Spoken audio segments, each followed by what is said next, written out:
The Dallas airport lounge was alive with noise, announcements echoing, suitcases rolling, and hurried footsteps filling the space. Rebecca Caldwell, dressed in an impeccable Dior suit with Louis Vuitton heels, checked her Rolex for the third time. A 45-minute flight delay to New York was testing her patience. With a first-class ticket in hand, she expected a smooth, quiet flight. However, as she settled into her window seat, she noticed a uniformed black soldier approaching. Her fingers instinctively tightened around her designer purse. "Excuse me, ma'am," the soldier said politely. "Seat 5B is mine."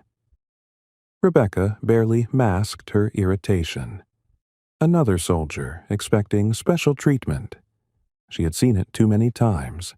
Priority boarding, constant praise, endless gratitude. The soldier, whose name tag read Carter, stored his worn canvas bag and sat beside her.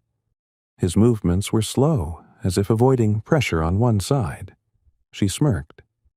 "I suppose you got a discount for being in the military." "No, ma'am," he replied evenly. "I paid full price." Rebecca raised an eyebrow, unconvinced. "People like you always expect privileges." Carter's jaw tensed, but he remained calm. "I don't expect special treatment." She scoffed. "Oh, please, the free drinks, the upgrades, just for wearing a uniform." He didn't argue. Instead, he pulled out a small photograph from his pocket and gazed at it. Rebecca, annoyed by his silence, leaned over. "What's that? Some staged photo with kids overseas?" His grip on the picture tightened. "No, ma'am. This is my daughter, Ava. She's 5. Rebecca rolled her eyes. "Ah, the devoted father act. Let me guess. You're off on some noble mission, leaving her behind?" Carter remained composed. "I'm heading to New York Children's Hospital. Ava has leukemia." Rebecca sighed dramatically. "Of course, and I assume you're hoping someone overhears this and starts a fundraiser for you." Nearby passengers shifted uncomfortably at her words. Carter simply turned back to his magazine. "The treatment she needs is experimental. That's why I have to bring her to New York." The flight attendant arrived with the beverage cart, offering Carter a complimentary drink. "Thank you for your service," she said warmly. Rebecca smirked. "See? Special treatment." "No, thank you," Carter said, refusing the drink. "Just water. I'll pay for it myself." For the next few hours, silence hung between them. Rebecca buried herself in work, but occasionally glanced at Carter. Each time he checked his phone, his expression growing more anxious. When turbulence shook the plane, he winced, shifting uncomfortably. His sleeve rode up slightly, revealing deep scars on his wrist. "Combat injury?" she asked, her tone more mocking than curious. "IED in Kandahar," he answered shortly. 2 years ago. Lost 5 teammates that day." "Well," she said coldly, "that's what happens when you sign up for a war game." For the first time, Carter turned fully toward her. His gaze was heavy, unreadable. "Ma'am, I don't know what made you hate the military so much, but I can assure you, none of us see it as a game." As the plane landed in New York, the golden hues of sunset painted the terminal. Rebecca delayed packing her things, hoping to avoid walking out alongside Carter. Near baggage claim, she overheard his tense voice on the phone. "Yes, I just landed. No, the last treatment didn't work. Please, just keep her comfortable until I get there." Even then, she remained skeptical. It had to be an act. Dismissing the encounter, she grabbed her suitcase and headed to her 5-star hotel. That evening, as she sipped wine in her suite, a news article caught her eye. Her breath hitched. "Local hero. Decorated soldier now fighting a different battle to save his daughter's life." There on the screen was Derek Carter, holding a frail, smiling little girl. Rebecca froze, her hands trembling. Every cruel word she had spoken on the plane replayed in her mind. Rebecca tossed and turned in her luxurious hotel bed, unable to shake the image of Carter and his daughter. Guilt gnawed at her, an unfamiliar sensation for someone who prided herself on emotional detachment. Why did she care? It wasn't her problem. Yet she couldn't ignore the unease in her chest. Frustrated, she grabbed her phone and searched more about him. Articles detailed his service. Multiple tours, a Purple Heart, and now a desperate fight to save Ava. The comments were flooded with support, donations pouring in.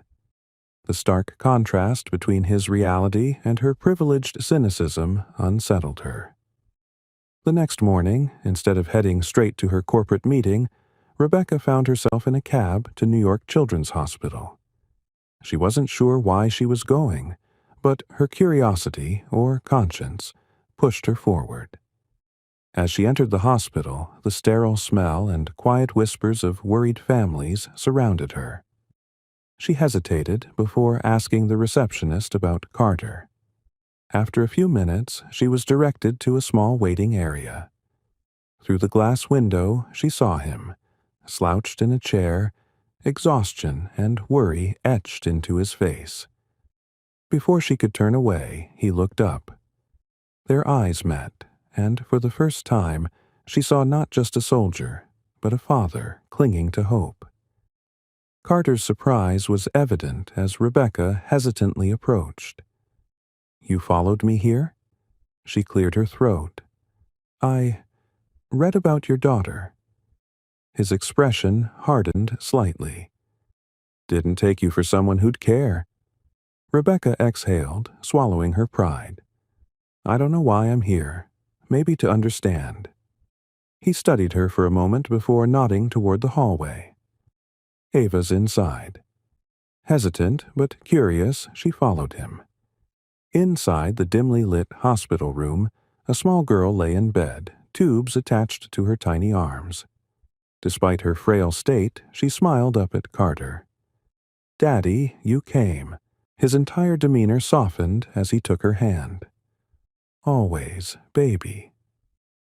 Watching the interaction, Rebecca felt a lump form in her throat. She had misjudged him, badly. As they stepped out of Ava's room, Carter turned to Rebecca. "Why do you hate the military so much?" She hesitated before answering. "My father was a Marine. He was never around, always choosing his duty over family. When he finally came home, he was broken, and we were just collateral damage." Carter nodded, understanding. War takes a lot from people, but not all of us forget our families. She looked away, embarrassed by her earlier judgments. "I guess I painted you all with the same brush." Carter sighed. "We all have our battles, Rebecca. Yours just looks different from mine." For the next few days, Rebecca found herself visiting the hospital, something she never thought she'd do.